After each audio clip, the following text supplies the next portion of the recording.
सभी दर्शकों को जय भीम और एक बार फिर से आपका स्वागत है मूल्यांकन चैनल पे। दर्शकों, आज की जो स्ट्रीम है, हम आज आश्चर्यजनक रूप से गाली गलौज पर बात करने वाले हैं। और जैसा कि आप देख पा रहे होंगे, इस समय भारत की राजनीति में गाली गलौज का मौसम चल रहा है। जबरदस्त तरीके से गाली गलौज हो रही है और पुरानी पुरानी गाली गलौचों को भी लोगों का याद दिलाया जा रहा है कि भाई तूने इस दिन इस समय ये बोला था और तूने ये बोला था। सब एक दूसरे की गालियां याद दिलाकर अपनी गालियों को जस्टिफाई कर रहे हैं।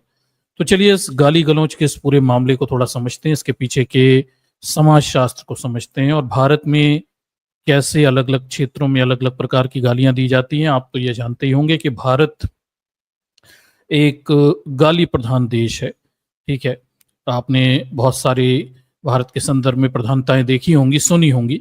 हम आपको एक नई प्रधानता बता देते हैं कि भारत एक गाली प्रधान देश है और यहाँ लोग सोते उठते बैठते खाते धोते जीवन के सभी आयामों में लगातार गालियां देते रहते हैं। ठीक, तो इस गाली प्रधान देश में गाली देने को लेके इस समय राजनीतिक मौसम गरमाया हुआ है और क्या बोलते हैं, आरोप प्रत्यारोपों का दौर जारी है। तो चलिए इस गाली गलौज का पूरा मामला क्या है थोड़ा से समझ लेते हैं, थोड़ा से देख लेते हैं। ठीक, चलिए तो जो लोग गाली गलौज नहीं जानते उन्हें थोड़ा बता देता हूं। आज हम गाली गलौज पर चर्चा करने वाले हैं। इसे सरल भाषा में अपशब्द कहा जाता है, दुर्वचन कहा जाता है, निंदावाचक वाक्य कहा जाता है। ठीक है, सभ्य भाषा में से ही कहा जाता है। इंग्लिश में अब्यूज, इंसल्ट, स्वेर, ये सब शब्द इसके लिए इस्तेमाल किए जाते हैं। और क्या बोलते हैं, ये जो पूरी गाली गलौज की स्थितियां हैं, ये कानूनी रूप से गाली देना जो है वो गलत बात के रूप में देखा जाता है और गाली देने वाले लोगों को क्या होता है, सजा के भी प्रावधान प्राय भारत में दिए गए हैं। तो ऐसे लोग जो गाली गलौज करते रहते हैं उसके लिए कानूनी रूप से 500 धारा 504 है, 294 महिलाओं को अगर देते हैं और 209 भी है, 509 भी है। और शराब पीकर अगर गाली गलौज करते हैं तो कुछ और अतिरिक्त धाराएं जुड़ जाती हैं। तो कानूनी रूप से गाली गलौज करना ये अपराध की श्रेणी में आता है। ठीक, फिर भी आप ये तो जानते ही होंगे कि भारत एक गाली प्रधान देश है। लोग गाली देते हैं और बड़े शान से गाली देते हैं और गाली देना, पुरुषों के लिए तो गाली देना उनके पुरुषत्व का हिस्सा है। मतलब जो पुरुष जितना धारा प्रवाह तरीके से गाली दे सकता है वो उतना ही पुरुषत्वधारी पुरुष भारत में माना जाता है। मतलब आप जानते होंगे कुछ लोग तो इतने क्या बोलते हैं, गाली देने की इस कला में इतने परंगत होते हैं कि वो एक भाषा में माकड़े भैनकड़े जाने क्या क्या कर देते हैं, आप समझ ही नहीं पाते वो कौन कौन सी गाली दे के निकल लिए। तो ये परंगतता है, पुरुषत्व की निशानी है। लेकिन धार्मिक रूप से एक समस्या है कि धार्मिक रूप से जो लोग गाली देते हैं, धर्म ये कहता है कि भाई उनके शनि, राहु और बुध ग्रह प्रभावित हो जाते हैं। अब शनि राहु तो ठीक है, अगर बुध ग्रह प्रभावित हो रहा है तो आप समझिए आपके महिला पक्ष थोड़े कमजोर हो सकते हैं। तो यहाँ थोड़ी सी परेशानी है, तो इन्हें शांत वांत करवाने के उपाय कर लीजिए, बाकी गाली वाली देना जारी रखिए, कहीं कोई समस्या नहीं है। अब ये जो वर्तमान में गाली गलौज का माहौल है, एटमॉस्फेयर है, ये सामाजिक सौहार्द जिसे कहते हैं, भारतीय संस्कृति का एक हिस्सा है गाली गलौज। ये अभी उभर कर कैसे सामने आ गया? मतलब आप तो जानते हैं भारत में लोग जबरदस्त तरीके से गाली देने की संस्कृति में परंगत हैं और ये गाली देना भारतीय समाज का एक हिस्सा है। सामाजिक त्योहारों पे, शादी विवाह पे, तमाम सारे अवसरों पे गालियां दी जाती हैं, गाई जाती हैं और लोग दिन रात गालियां देते रहते हैं। राजनीति में ये गाली गलौज का मुद्दा यहां से उछल कर सामने आया कि भाई अभी अभी राहुल गांधी के ऊपर ये आरोप लगा कि वो बिहार में जो SIR की जा रही है उसके विरुद्ध में एक रैली निकाल रहे हैं और उस रैली पर एक मंच जो कि बहुत सारे मंच तैयार होते हैं जिन पे कहीं रैली के दौरान राहुल गांधी और उनके लोग कभी आने की अपेक्षाएं रहती हैं। इस तरह का एक मंच था जिसपे कभी राहुल गांधी और बाकी लोग आए नहीं। उस मंच पे एक व्यक्ति ने, विशेषकर मुस्लिम व्यक्ति ने, मोदी जी को गाली दे दी। मोदी जी को गाली दे दी मतलब मोदी जी की माँ को गाली दे दी। अब यहां से बवंडर खड़ा हो गया। ठीक, वैसे तो मोदी जी को पिछले 11 सालों में बहुत सारी गालियां पड़ी हैं, ठीक। और देश में बहुत सारे ऐसे लोग हैं जो मोदी जी को गाली देना चाहते हैं, पर चूंकि ये कानूनी अपराध है तो ये दिया नहीं जा सकता।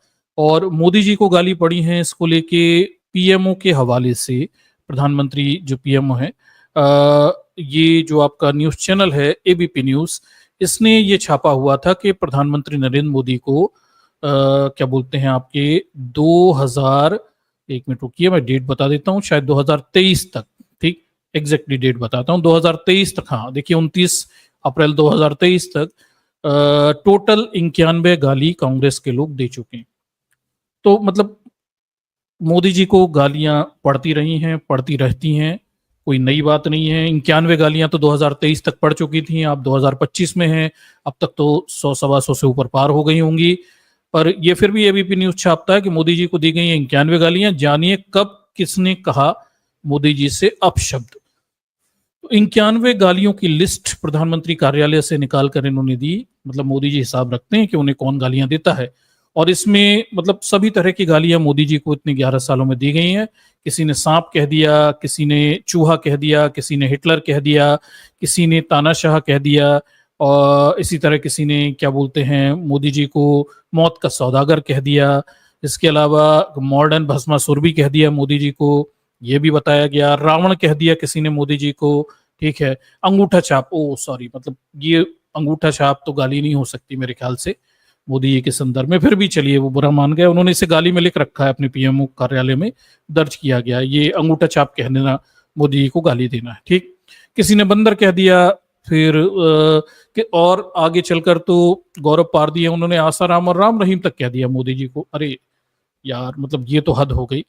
मतलब इतनी दुर्दांत गालियां मोदी जी, तो किसी ने बिल्ला कह दिया, रंगा बिल्ला तो आपको पता ही है, फेमस मोदी जी से उपमा की गई थी। हिंदू जिन्ना भी कह दिया, तरुण गोगोई साहब ने एक बार हिंदू जिन्ना भी कह दिया था इन्हें। दिग्विजय सिंह ने जनरल डायर कह दिया था एक बार इन्हें, और उसके बाद राहुल गांधी एक बार इन्हें मोदी जी को भोंपू कह चुके हैं, जेब कतरा भी कह चुके हैं। तो भाई मोदी जी को बराबर गालियां पड़ती रही हैं, और काला अंग्रेज भी कह चुके हैं, सिद्धू एक बार इन्हें काला अंग्रेज कह चुके हैं मोदी जी को। पर दर्शकों, इस बार जो मामला है वो थोड़ा अलग है। बात माँ की गाली की है, आप समझते हैं ना, मतलब तेरी माँ मेरी माँ, और सब एक दूसरे की माँ को गाली देते हैं, और माँ की गाली सुन के भारत के पुरुष उद्वेलित हो जाते हैं, ठीक। हालांकि वो दूसरों को देते हैं तब उन्हें कोई फर्क नहीं पड़ता। तो यहां मुद्दा माँ की गाली देने का है। प्रधानमंत्री मोदी को राहुल गांधी के मंच से माँ की गाली दी गई है, और जो अंधभक्त है, मतलब मौका दस्तूर सब है, पहले भी 91 गाली दी गई है, नई बात नहीं है। मौका दस्तूर है, बिहार में चुनाव आने वाले हैं, वोट अधिकार रैली जो निकाल रहे हैं राहुल गांधी, उससे मोदी जी दबाव में भी हैं। और अंधभक्तों को ये लग रहा था, मोदी जी के भक्तों को लग रहा था कि भाई क्या करें, कुछ तो मुद्दा मिले। तो इस बार ये नहीं होने वाला कि भाई 91 गाली दी थी तो तुम एक और दे लो, चलो कोई फर्क नहीं पड़ता, पहले इतनी सारी दी हैं तो एक आर पे एक्सक्यूज नहीं, ऐसा नहीं। इस बार बात ये हो गई है कि नहीं भाई, गाली दी कैसे, मतलब माँ की गाली दी तो दी कैसे, इसको लेके भक्त बहुत गुस्से में हैं, और उन्हें बहुत आवेश है। पूरी जो गोदी मीडिया के साथ मोदी पूरी गैंग जो है वो गुस्से में हो गई है। अमित शाह अपना बयान देते दिखते हैं, नड्डा जी सामने आ जाते हैं। अमित शाह तो कहते हैं कि भाई नकारात्मक राजनीति की शुरुआत हो गई, बिहार में घुसपैठ बचाओ यात्रा निकाल रहे हैं राहुल गांधी, और जाने क्या क्या वो बोलते चले जाते हैं। फिर क्या बोलते हैं, इस पूरे घटनाक्रम पे देखिए सिर्फ इतना ही नहीं रहता कि भाई अमित शाह बोलते हैं, नड्डा जी सामने आ जाते हैं, वो कहते हैं 140 करोड़ भारतीयों का अपमान हो गया। मतलब नड्डा जी 150 करोड़ हैं, कहाँ गिनती में गड़बड़ कर लिए, 10 करोड़ लोगों की माँ के अपमान नहीं हुए क्या? अब ये जाने इनका कौन सा गुणा भाग है। तो भैया पूरे देश की माँ का अपमान हो गया, मोदी जी को गाली दे दी, मोदी जी की माँ को गाली दोगे तो पूरे देश को गाली देना हो जाता है, ठीक है। योगी आदित्यनाथ जो कैमरे पे क्या बोलते हैं, कैमरामैन को कुछ समय पहले CHUITIA, जो भी आप स्पेलिंग ले लीजिए, मैं जानबूझ के उस स्पेलिंग को वैसा आप समझिए, ठीक है, ये बोलते हुए पकड़ाए थे कुछ समय, आप समझ सकते हैं, ठीक। और अब योगी आदित्यनाथ का भी खून खौल गया, वो भी कह रहे हैं कि भाई कांग्रेस आरजेडी के मंच से मोदी जी के लिए अभद्र भाषा का इस्तेमाल राजनीतिक मर्यादा का पतन है, और ये मर गए, ठीक है। मतलब कैमरामैन को CHUITIA कहना वो पतन नहीं था, लेकिन योगी आदित्यनाथ जी को अब कैमरामैन की मां याद नहीं आ रही थी। लेकिन भैया अब राजनीतिक मर्यादा का पतन हो गया, कांग्रेस के मंच से किसी अननोन व्यक्ति ने ऐसा कह दिया। तो फिर उतर आते हैं इसमें गिरिराज सिंह, जिनके मुंह से निरंतर हिंदू मुस्लिम जहर उगलता रहता है। वो भी कहते हैं कि भाई इन्हें इज्जत करनी चाहिए, और तमाम सारी धमकी भरी भाषा का इस्तेमाल करते हैं। इतने नहीं होता, भाजपाई जो गुस्साए बैठे थे भयानक रूप से, ठीक, उद्वेलित हो जाते हैं। कांग्रेस के जो बिहार में एक भवन है, उनका कार्यालय है, ऐतिहासिक कार्यालय, उस पे जाकर हमला कर देते हैं। सर फुटब्बल हो जाती है और लाठी डंडे चल जाते हैं, मार कुटाई मच जाती है, एक दूसरे के सर फोड़ लिए जाते हैं, गाड़ियां तोड़ दी जाती हैं। तो भाई इस बार ये नहीं होगा कि 91 गाली बकी हैं तो एक को छोड़ देंगे।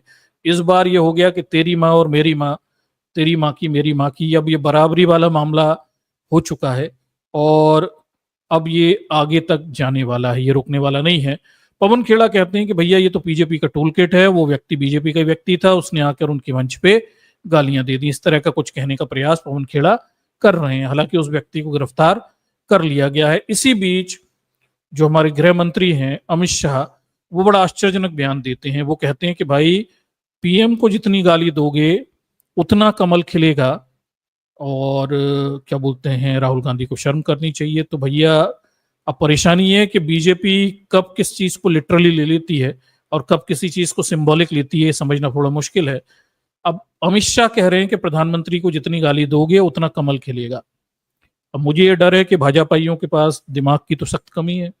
अगर उन्होंने अमित शाह की इस बात को लिटरली ले लिया कि अगर मोदी जी को गाली देंगे तो कमल खिलेगा, और वो सब गाली देने बैठ गए, तो फिर तो मतलब आप समझिए क्या होने वाला है। 1 अरब 40 करोड़ लोग ही गाली देने निकल पड़ेंगे, ठीक, जैसा कि ये भारत की सबसे बड़ी पार्टी बताते हैं। तो भैया अगर आप भाजपा को जिताना चाहते हैं, कमल खिलाना चाहते हैं, तो अमित शाह के हिसाब से जितनी मोदी जी को गाली दोगे उतना कमल खिलेगा। तो भैया ये जो दस्तूर है, दस्तूर गाली, इसे बनाए रखो, कमल खिलाए रखो, और गालियां दो अमित शाह के हवाले, बकौल अमित शाह के हवाले। जितनी गाली दोगे उतना कमल खिलेगा। तो कमल खिलाना है तो मोदी जी को निरंतर गाली देते रहना है, ऐसा अमित शाह बता रहे हैं, ठीक है। तो दर्शकों, ये गाली गलौज का मौसम है, और इस हालात पर यह गाली गलौज का पूरा कार्यक्रम आकर टिक गया है। इस बार बदला बदला सब होगा, इस बार शांति से बात नहीं निकल कर आएगी।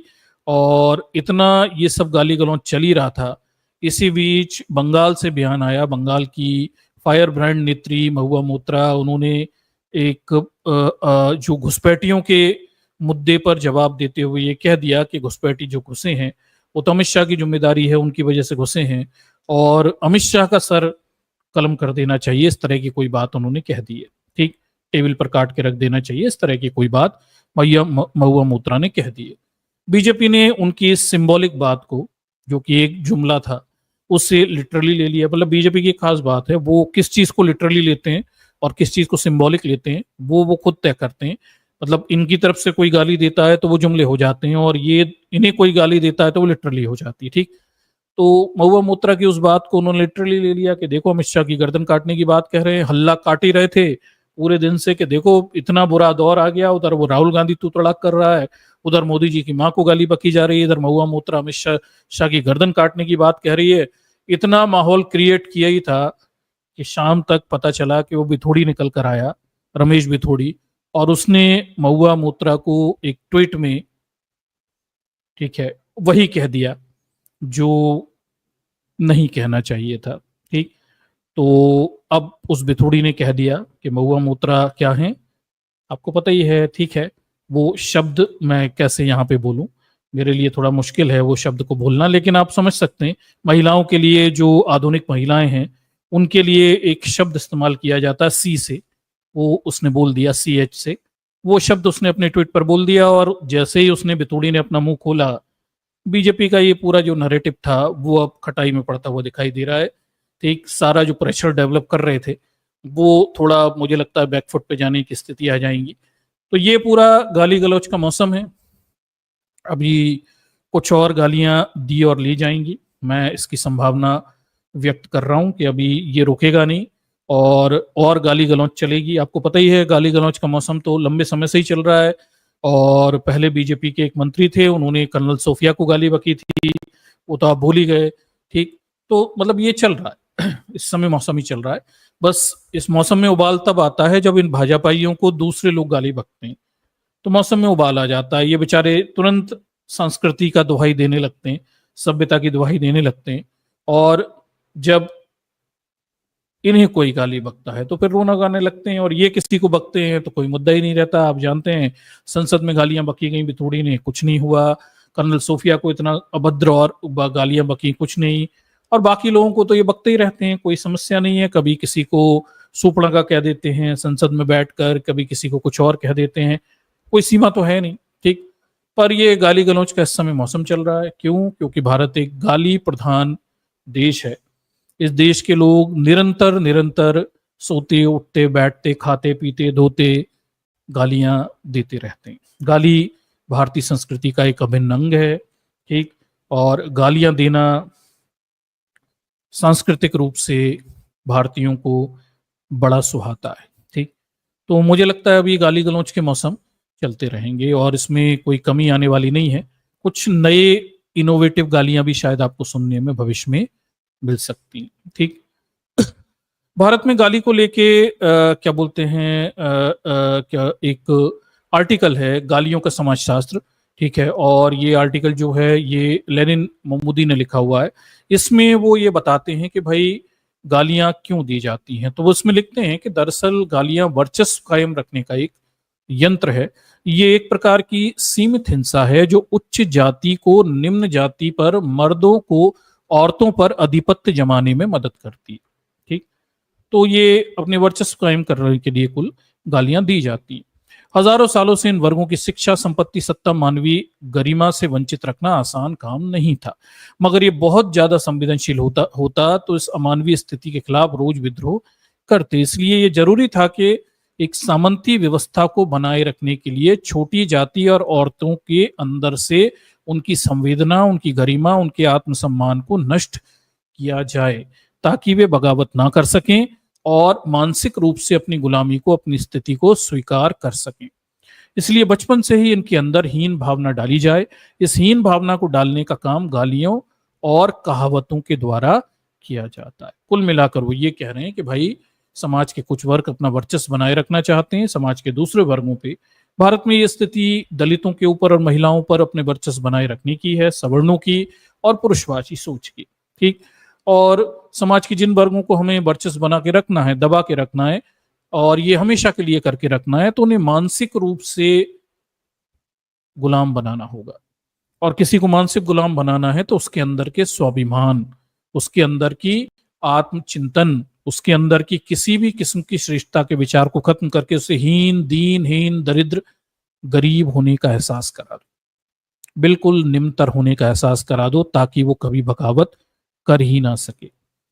और यही मानसिक गुलामी बनाने के लिए वो कहते हैं कि गालियां और कहावतें समाज के इन वर्गों के विरुद्ध, महिलाओं के विरुद्ध, निम्न जातियों के विरुद्ध बनाई गई हैं, ताकि उन्हें मानसिक रूप से नियंत्रित किया जा सके। ठीक, आगे वो उसमें लिखते हैं कि गालियां हमारे पितृसत्तात्मक समाज के चरित्र को भी दिखाती हैं। ये स्वाभाविक नहीं है कि जितनी भी गालियां बनी हैं उनमें से अधिकांश औरतों को ही जलील एवं अपमानित करती हैं। हमारे पुरुषवादी समाज में औरतों के पूरे वजूद को ही भोग की वस्तु और गाली के रूप में स्थापित कर दिया गया है। औरतें जब आपस में लड़ाई लड़ती हैं तो वे उन्हीं गालियों का प्रयोग करती हैं जो उनके अस्तित्व को अपमानित करती हैं। यहां से यह समझना जरूरी है कि पितृसत्ता स्त्री और पुरुष दोनों को प्रभावित करती है। मजेदार बात अब इसमें देखिए कि पूरी ज्यादातर गालियां भारत में जो चलती हैं, मतलब यूरोप अमेरिका के बीच का भी डिफरेंस बताऊंगा कि अमेरिका, यूरोप, वेस्टर्न कंट्रीज जो हैं वहां जो गालियां चल रही हैं और भारत में गालियां चल रही हैं उनमें थोड़ा सा बेसिक डिफरेंस है। उस पर अभी आगे चलकर हम बात करेंगे। ठीक, भारत में महिलाओं के विरुद्ध ज्यादातर गालियां, ठीक, और क्या बोलते हैं, पुरुषवादी सोच, पितृसत्तात्मक व्यवस्था बनाए रखने के लिए हालात ये हैं कि महिलाएं भी वही गालियां बकती हैं जो पुरुषों ने महिलाओं के विरुद्ध बनाई हुई हैं। वो भी माँ बहन की गालियां ही बकती हैं महिलाएं भी। वो मतलब ऐसा नहीं कहती तेरे बाप का, तेरे भाई का, ये वो भी माँ और बहन की गालियां बकती हैं महिलाएं भी, क्योंकि ये पूरी पुरुष सत्तात्मक व्यवस्था को ही स्थापित करने पर आधारित है जो उन महिलाओं पे स्थापित कर दी गई है। आगे इसमें ये कहते हैं कि पितृसत्ता सत्ता स्त्री और पुरुष दोनों को प्रभावित करती है, औरतों को मजबूर करती है कि औरतें अपने वजूद मर्दों की नजरों से देखें। आमतौर पर यह कहा जाता है कि औरत ही औरत की दुश्मन होती है। संदर्भ में गौर करने लायक बात यह है कि कोई भी सीधी सादी और कमजोर स्त्री दूसरी स्त्री पर अत्याचार नहीं करती है। ऐसा करने वाली स्त्रियां पितृसत्तात्मक विचारधारा से प्रभावित होती हैं। वो खुद को श्रेष्ठ समझती हैं और दूसरी औरतों को नीच दिखाने की कोशिश करती हैं। इसीलिए वे भी उन्हीं उपकरणों का प्रयोग करती हैं जिसे पुरुष समाज प्रयोग करता है। यहाँ एक प्रश्न उठता है, क्या पुरुष जाति को अपमानित करने वाली गालियों का इजाद नहीं किया जा सकता था स्त्रियों के द्वारा? ठीक है, तो यही बात मैं अभी समझा रहा था कि मतलब महिलाएं भी वही गालियां बक रही हैं जो पुरुष बकते हैं, और वो गालियां महिलाओं के विरुद्ध ही हैं। ठीक, महिलाओं के गुप्तांग और उनके शरीर के विरुद्ध ही हैं, और वो भी महिलाओं को वही गालियां दे रही हैं। और वो कहते हैं कि ये पूरी सोच, महिलाओं की सोच इस तरह से नियंत्रित की गई है पुरुष सत्तात्मक व्यवस्था में कि वो पुरुषों के दृष्टिकोणों से ही दुनिया देखें, पुरुषों के दृष्टिकोणों से ही समाज का वो मूल्यांकन करें। इसीलिए हमारे पास आपने देखा होगा कई बार महिलाएं आती हैं, मतलब वही पिछली स्ट्रीम में एक महिला आकर कहती है कि सर मुझे तो खाना बनाना बहुत अच्छा लगता है अपने पति अपने घर परिवार के लोगों के लिए, इसमें क्या बुराई? अरे अगर खाना बनाना इतना ही अच्छा काम होता ना तो पुरुष इसे अपने लिए चुन लेते, ये महिलाओं पे थोड़ी थोपते। ठीक, देखिए बड़े बड़े होटल्स में जो शेफ बनते हैं वो पुरुष होते हैं, क्योंकि वहां लाखों में तनख्वाहें मिलती हैं। ठीक, यही खाना बनाना घर पे बुरा काम है, यही खाना बनाना घर पे अच्छा काम, बाहर अच्छा काम है, क्योंकि लाखों और करोड़ों में तनख्वाहें मिलती हैं। ठीक, तो समस्या ये है कि पुरुष सत्तात्मक व्यवस्था बनी ऐसी है कि इसमें महिलाएं पुरुषों के दृष्टिकोणों से ही समाज को देखती हैं या उन्हें देखना सिखाया जाता है। इसलिए वो गालियां भी वही बक रही हैं जो महिलाओं के विरुद्ध हैं, पर वो तो पुरुषवादी व्यवस्था इसी तरह से बनी है। महिलाएं चाहती तो अपनी गालियों का इजाद कर सकती थी, पर इस पुरुष सत्तात्मक व्यवस्था में शायद महिलाओं को ये दुनिया को पुरुषों के नजरियों से देखना ही सिखाया गया। इसलिए वो भी माँ की, बहन की गालियां दूसरी महिलाओं को बकती हैं। वो ये नहीं करती तेरे बाप का, तेरे भाई का, ये नहीं बोलती। ठीक, देखिए कितना मजेदार समाजशास्त्र है, गालियों का समाजशास्त्र बड़ा रोचक है। ठीक, महिलाओं के दृष्टिकोण वो हैं जो पुरुषों ने बनाए हैं। ठीक, और गालियां भी महिला वो बक रही हैं जो महिलाओं के विरुद्ध पुरुषों ने रची हैं। महिलाएं तो मतलब हम 5000 साल के विकास क्रम को भी ले लें तो महिलाएं अपनी गाली भी नहीं बना पाई।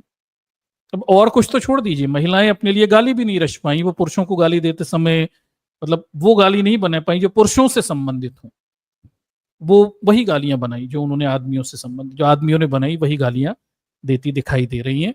ये पुरुष सत्तात्मक व्यवस्था द्वारा स्थापित है, वर्चस्व द्वारा स्थापित है स्त्रियों के संदर्भ में, वो ये बताते हुए दिखाई दे रहे हैं। आगे देखिए, क्या स्त्रियों का दिमाग इस मामले में बंजर रहा? क्या यहाँ कुछ शब्द लिखे हुए हैं जिनका उच्चारण मैं नहीं करूंगा।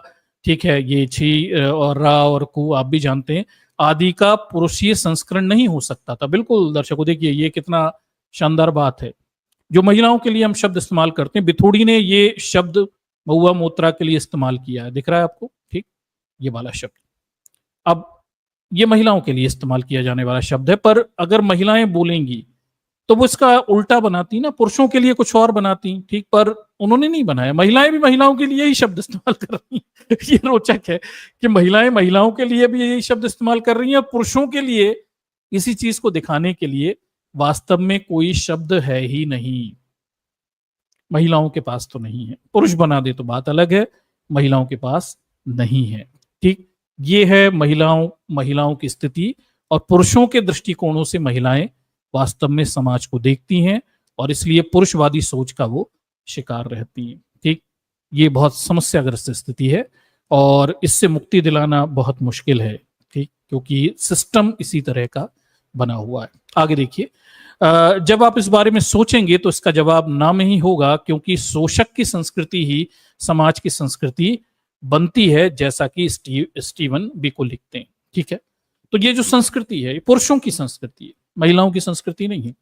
पुरुषों ने तय कर दिया क्या गालियां होंगी, और वो गालियां सबको देनी है, महिलाएं भी वही गालियां दे रही हैं। हालांकि ये गालियां महिलाओं के गुप्तांग, जननांग, उनके शरीर और उनकी स्थिति को लेकर हैं, पर वो भी यही गालियां बक रही हैं एक दूसरे को, क्योंकि शोषक जो होता है वो संस्कृति बनाता है और समाज उसी की संस्कृति के अनुसार चलता है। जैसे इस देश में ब्राह्मणवादी व्यवस्था ने संस्कृति का निर्माण किया है और बहुसंख्यक दलित, पिछड़े, आदिवासी सब उसी संस्कृति का अनुकरण करते हैं। ठीक है, क्योंकि संस्कृतियां शोषक लोग बनाते हैं, शोषितों की संस्कृतियां नहीं होती। जिस दिन शोषितों में ये भाव जाग जाएगा कि हमें अपनी खुद की संस्कृति बनानी है, उस दिन तो वो शोषित नहीं रह जाएंगे। ठीक, यही तो है। तो आगे वो लिखते हैं कि स्टीवन बिको लिखते हैं, देखिए, कि दमनकारी के हाथ उत्पीड़न का सबसे ताकतवर हथियार पीड़ितों का दिमाग है। ठीक, ऑब्वियस है। अगर आप स्थायी दमन चाहते हैं किसी का, तो उसके दिमाग पर नियंत्रण कर लीजिए, और दिमाग पर नियंत्रण हो गया तो वो समाज का वो वर्ग स्थायी नियंत्रित हो जाएगा। ब्राह्मणवादी व्यवस्था आपके दिमाग पर नियंत्रित रखती है। ठीक, और इसीलिए उससे मुक्ति पाना किसी औसत आम आदमी के लिए बहुत मुश्किल होता है, जबकि उसे पता है ये सब गलत है, पर मुक्ति नहीं पाई जा सकती। ऐसे पुरुष वर्चस्ववादी व्यवस्था महिलाओं के दिमागों पर नियंत्रित करके बैठी है। महिलाओं को इनसे मुक्त होना बहुत मुश्किल है। महिलाओं को मुक्ति का आप कोई मार्ग भी बताते हैं तो महिलाएं लड़ने के लिए आपके सामने खड़ी हो जाती हैं, क्योंकि वो पुरुषों के दृष्टिकोणों से ही दुनिया देखने की आदी हैं। उनकी खुद की संस्कृति और दृष्टिकोण नहीं है। समझते हैं?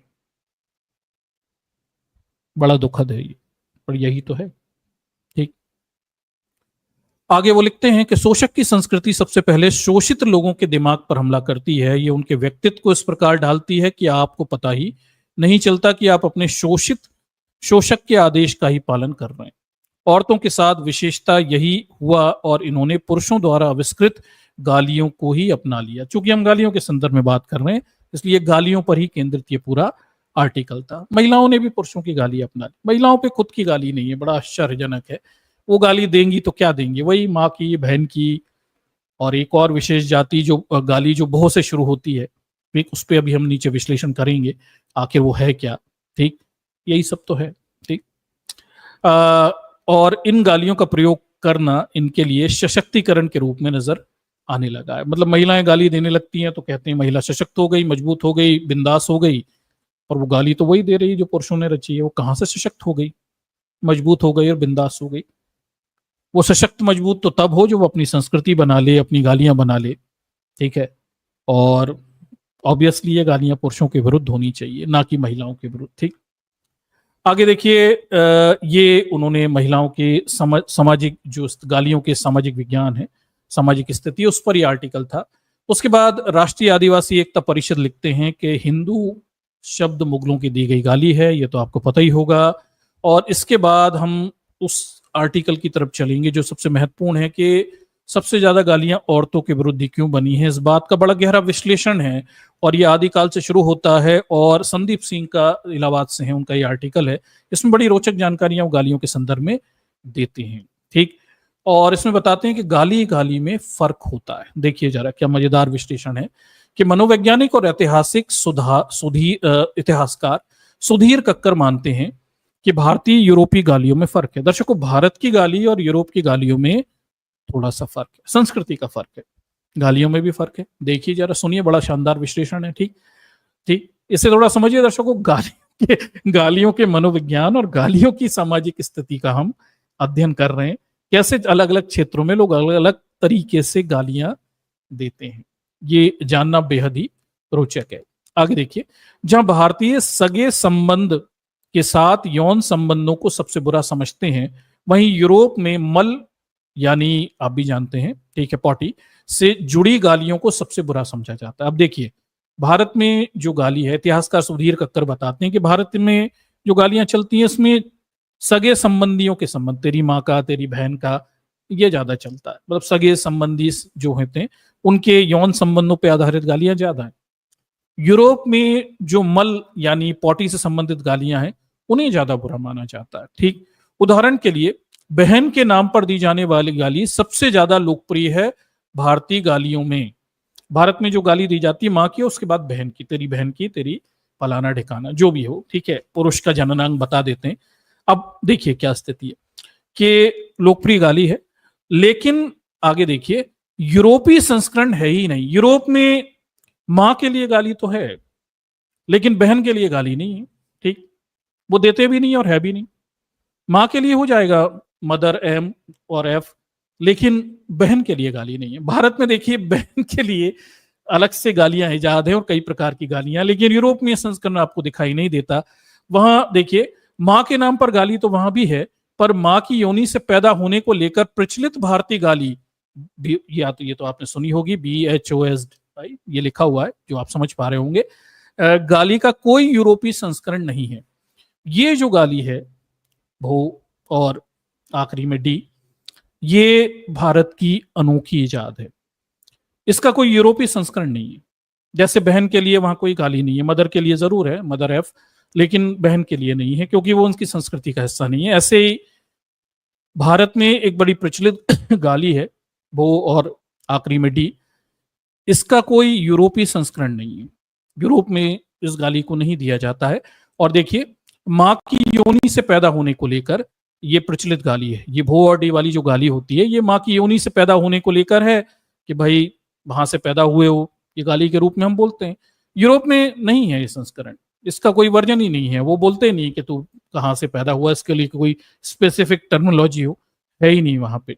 ठीक, ऐसा ये बता रहे हैं। ठीक, आगे देखिए तो आप इंग्लिश में BHOS और आखिरी में डी ये नहीं बोल सकते, इसका कोई संस्करण वहां पे है नहीं, ऐसा ये बता रहे हैं। उसके लिए कुछ आपको बनाना पड़ेगा, पर लिटरली वो लोग ये शब्द का इस्तेमाल नहीं करते। भारतीयों को ये सगे संबंध और यहाँ योनि और ये पसंद है, ये बुरी गाली है। और वो लोग मल वल और पॉटी वाली गालियां ज्यादा बुरी गाली मानते हैं, ऐसा इस लेख में ये बता रहे हैं। आगे देखिए, फर्ज कीजिए कि मां के नाम पर दी जाने वाला पहला शब्द मादर एक फारसी शब्द है। अब ये भी देख लीजिए, भारत में एक बड़ा शब्द चलता है, ठीक है, कि मां के नाम पर दी जाने वाली जो गाली है उसका पहला शब्द मादर एक फारसी शब्द है। और हम कहते भी हैं कि मादर हिंद और मादर वतन, और इस गाली का अगला शब्द संभवतः हिंदुस्तानी शब्द है जो छेद से आता है। ठीक, छिद्र से आगे चलकर फिर मादर के आगे जो भी बनता है वो आपको खुद पता है, वो ऐसे डेवलप हुआ है। ठीक, तो फारसी शब्द और भारतीय शब्द दोनों जुड़ के आगे मादर, और उसके बाद आपको खुद ही पता है, ठीक, ये शब्द किस तरह से उत्पत्ति में आया हुआ है। तो ये इजाद किया हुआ शब्द है, कृत्रिम शब्द है, बनावटी शब्द है। अब आप समझ सकते हैं फारसी शब्द है तो भारत में ये शब्द कब आया होगा, और उससे पहले तो शायद आप ये गाली बोलते भी नहीं होंगे। आज की स्थिति में तो बड़ी कॉमन सी गाली है, ठीक है, और लोगों की जुबान पे, उत्तर भारत में तो लोगों के दिन रात जुबान पर ये गाली रहती है। तो ठीक, इसकी उत्पत्ति बड़ी रोचक है। मादर फारसी और आगे का CH वो छिद्र से निकलकर आया हुआ है। ठीक आगे देखिए, इतिहासकार मेलिसा मोहर अपनी किताब होली ST के ब्रीफ हिस्ट्री ऑफ स्वेरिंग में बहुत रोचक ढंग से ब्रिटिश समाज में विभिन्न शब्दों और गालियों की यात्रा, उनसे जुड़े हुए पूर्वाग्रह प्रयोग के तरीकों और बदलते अर्थ और समाज में स्वीकारता के इतिहास को तलाशते हैं। कितना दिलचस्प है कि ऑक्सफोर्ड इंग्लिश डिक्शनरी में पहले संस्करण में फक शब्द होता है, शब्द नहीं मिलता। तो ऑक्सफोर्ड डिक्शनरी के जो पहला संस्करण निकला था उसमें शब्द ही नहीं था, तब ये शब्द बहुत बुरा माना जाता था। ठीक, क्योंकि इसे बुरा शब्द माना जाता था। ठीक है, लिखित अंग्रेजी साहित्य में देखिए, साहित्य में पहली बार इस शब्द का खुलकर इस्तेमाल कवि सर डेविड लिंडसी ने सन 1535 में किया, और दूसरे पॉपुलर शब्द का भी कमोवेश ऐसा ही इतिहास है। वे बताती हैं कि कैसे पिछली सदी की शुरुआत तक ब्रिटेन में कुलीनों में ब्लडी शब्द बहुत बुरा शब्द माना जाता था। ठीक, तो मतलब शुरुआती जो ऑक्सफोर्ड के संस्करण थे उसमें ये F वाला शब्द नहीं था क्योंकि बुरा था, वो होता ही नहीं था, मतलब बुरा शब्द माना जाता था। लेकिन अब तो ये बड़ा कॉमन हो गया यूरोप अमेरिका में, आप भी जानते हैं विशेषकर। और उसके बाद ब्लडी शब्द जो है ये क्या बोलते हैं, बुरा माना जाता था शुरुआत में। और बाद में 1914 में जॉर्ज बर्नार्ड शॉ के एक नाटक में क्या बोलते हैं, एक पात्र को इस शब्द का इस्तेमाल करते हुए लंदन के सभ्य समूह में इसका विरोध किया था, और ब्रिटिश समाज में एक छोटा मोटा स्कैंडल मच गया था। साथ ही वो ये भी बताते हैं कि कैसे ये जो फक शब्द है ये कई अर्थ 1890 सदी तक आते आते सर्वव्यापी हो गए। ठीक है, तो ये शब्द भी यूरोप में धीरे धीरे प्रचलन में आए। दोनों शब्द, पहले ये शब्द आम बोलचाल के शब्द नहीं थे, गंदे शब्द थे। अब ये वहाँ सभी लोग ऐसे ही बोलते रहते हैं without even knowing what is उनका मतलब क्या है। ठीक, आगे देख लीजिए। ये जो एफ के शब्द कई अर्थों में 1890 सदी तक आते आते सर्वव्यापी हो गया। बी मर्फी के अध्ययन शी फकिंग टिकट में इसका विस्तार से वर्णन है। भारत की गालियां और उनमें लैंगिक विभाजन का अच्छा अध्ययन सामाजिक विज्ञानी हंसिका कपूर ने भी किया हुआ है। ठीक, आगे देखिए। तो ये कुछ गालियों को लेकर यूरोप और भारत की स्थितियां हमारे सामने समझ में आती हैं। उसके बाद क्या बोलते हैं, एक और शब्द है हरामी। ठीक है, ये अरबी भाषा का शब्द है जो उतना ही भारतीय हो गया है जितना प्राचीन संस्कृत में इसका कोई समानार्थी शब्द नहीं मिलता है। ठीक, हरामी शब्द भी अरबी भाषा का शब्द है, ये यहाँ का शब्द नहीं है। बाद में ये बढ़ता चला गया और ये भारतीय भाषाओं में नहीं है। ठीक, उसके बाद दुनिया की सबसे बुरी गालियां देख लीजिए। इसके संदर्भ में क्या बताया गया, अलग अलग संस्कृतियों में बुरी गालियों का मापदंड अलग है। किन्हीं समाजों में सगे संबंधियों के साथ यौन संपर्क को सबसे बुरी गाली मां बहन से जुड़ी गाली माना जाता है, तो किन्हीं समाजों में शरीर के खास अंगों उत्पादकों से तुलना, अंग विशेष या मल आदि के नाम पर दी जाने वाली गालियों को बहुत बुरा माना जाता है। ये मैंने आपको थोड़ा बताया, भारतीय संस्कृति यूरोप की संस्कृति में भी ये थोड़ा सा अंतर। कुछ समाजों में जानवर या कीड़े मकोड़ों की तुलना सबसे बुरी मानी जाती है, तो कुछ समाजों में नस्ल और जाति से जुड़ी हुई गालियां सुनने वाले के शरीर में आग लगा देती हैं। लिंग से जुड़ी गाली अमूमन हर जगह पाई जाती है। गालियों को लेकर भी, मतलब बुरी गाली को लेकर भी अलग अलग संस्कृतियों में अलग अलग पैरामीटर्स हैं। ठीक, जैसे भारत में जो सगे संबंधियों के यौन संबंध से जुड़ी हुई कोई आपने बात कह दी, जैसे मोदी जी की माँ के बारे में बोल दिया तो बहुत बुरा हो गया। कुछ जगह वो मल मूत्र वाली बात कह दोगे किसी को तो बुरा हो जाएगा। किसी जगह कुछ जानवर विशेष के नाम कह दोगे किसी को तो गुस्सा हो जाएगा, बहुत बुरी। कुछ समाजों में ऐसा है, कहीं नस्ल और जाति की बात कहोगे तो बुरा हो जाएगा। अलग अलग समाज में अलग अलग तरीके से बुरी गालियों के मानदंड हैं। देखिए किस तरह से। ठीक, आगे देखिए। लिंग से जुड़ी हुई गाली अमूमन हर जगह पाई जाती हैं। गालियों का भी लिंग होता है। मसलन पुर्तगाल और स्पेनिश गालियां हैं वाका और जोर्रा, जिसका मतलब है लोमड़ी और गाय। ठीक है, अब ये भी देख लीजिए, गालियों के भी लिंग है।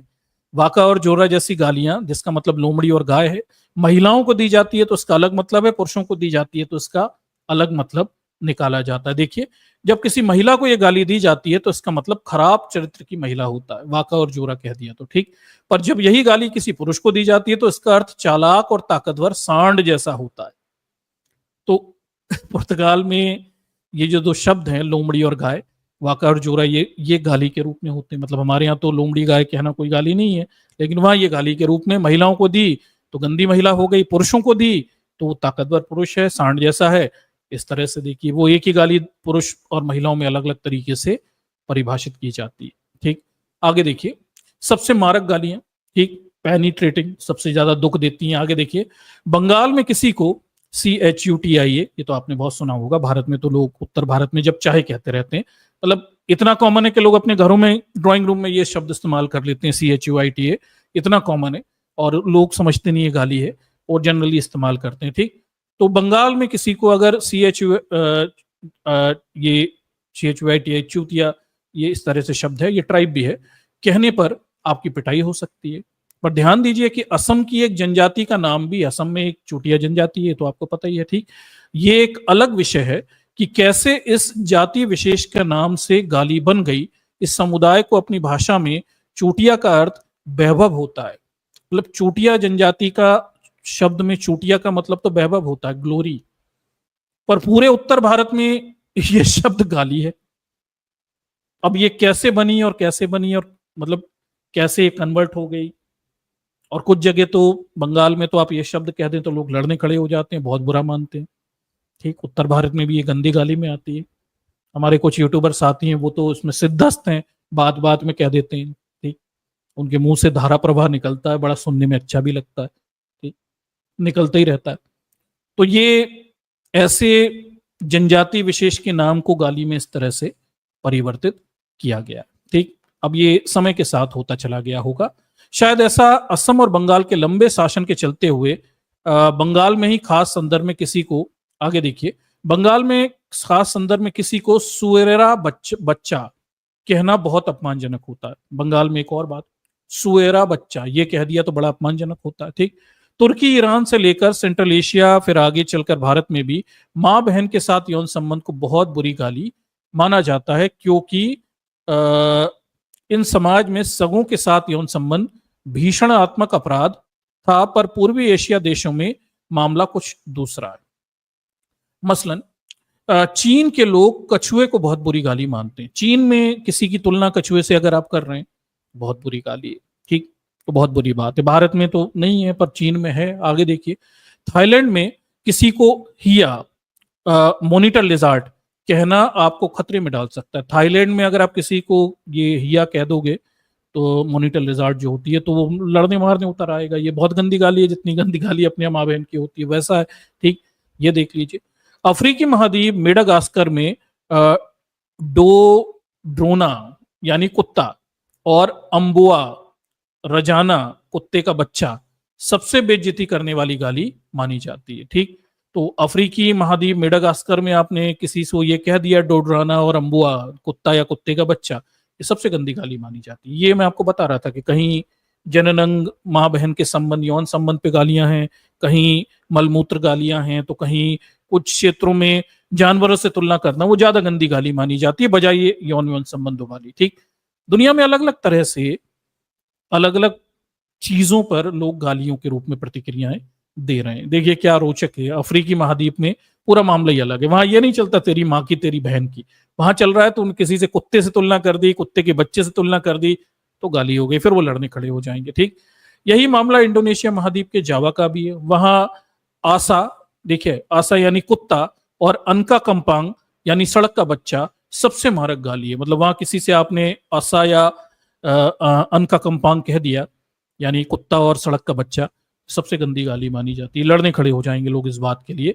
ये यहाँ पे बताई जा रही है। उत्तर इंडोनेशिया में सबसे बुरी गाली ताई लोसा यानी गंदी टट्टी। ठीक है, उत्तर अमेरिका नॉर्थ उत्तर सॉरी इंडोनेशिया सॉरी उत्तर इंडोनेशिया में सबसे गंदी गाली ताई लोसा है। ठीक है, और गंदी टट्टी। और तो मलाया और उत्तर सुमात्रा में पुकी माई। ठीक है, पुकी माई ये सबसे गंदी गाली है। आगे देखिए, पुकी माई। ताइवान में महिलाओं को लेकर बहुत गालियां हैं, जहां फुआबा बर्बाद और आगे ये लिखा हुआ है। ठीक, और मॉडर्न महिलाओं को इंटरनेट पर मुजुहा यानी मादा सुअर नाम से गाली दी जाती है। हमारे यहाँ भी आपको तो पता ही है। ठीक है, मॉडर्न जो महिलाएं होती है उन्हें वही गाली अभी बिथुड़ी ने दी हुई है। ठीक, ऐसे ही बोलते हैं। वहां पर भी ताइवान में भी ये जो आधुनिक महिलाएं होती हैं उनके संदर्भ में फुआ या फिर ये मजुआ इस तरह की गालियां प्रचलित हैं और ये आधुनिक महिलाओं को इस तरह से वो देते हैं। ठीक, नेपाल के काठमांडू शहर के मूल निवासियों में बोली जाने वाली नेवारी भाषा भाषी समाज में खिचुआ और अहत कुत्ते का पति बहुत बुरा माना जाता है। नेपाल में काठमांडू में जो मूल निवासी हैं, नेवारी भाषा भाषी हैं, वहां अगर किसी को कुत्ते का पति कह दिया खिचुआ, ठीक है, तो वो बहुत बुरा माना जाता है। ये गाली है, मतलब जानवर से तुलना करना बहुत बुरी गाली है। कुछ जगहों पर कुछ अंक बहुत बुरे मजाकिया माने जाते हैं, जैसे चीन में 2 अंक बहुत असम्मान का प्रतीक है। ठीक, तो चीन में 2 अंक बहुत ही असम्मान का प्रतीक, किसी को अपमानित करना हो तो ये इसमें बताया गया। ठीक, यूरोप और अमेरिका में काले गोरों के लिए ये कुछ शब्द इस्तेमाल किए जाते हैं, ये तो आपको सबको पता ही है। बहुत बुरे शब्द हैं, इसमें से कई तो यूट्यूब पर बैन भी हैं, मैं उन्हें ले भी नहीं पाऊंगा। ठीक है, और तमिल में किसी को मुन्ना नाय यानी लंट कुत्ता और परनपुंडा नुआ यानी भिखारी के कुत्ते का बच्चा कहना बहुत अपमानजनक होता है। ये देख लीजिए, तमिल में भी कुछ कुत्तों से तुलना करना बहुत बुरा माना जाता है। ठीक, जॉर्जिया और रूस में समलैंगिकों को गटामी, ठीक है, ये देखिए गटामी यानी मुर्गा और पिदारस्ती यानी गंदा और गे, आप खुद पर जानते हैं, नाम से गाली दी जाती है।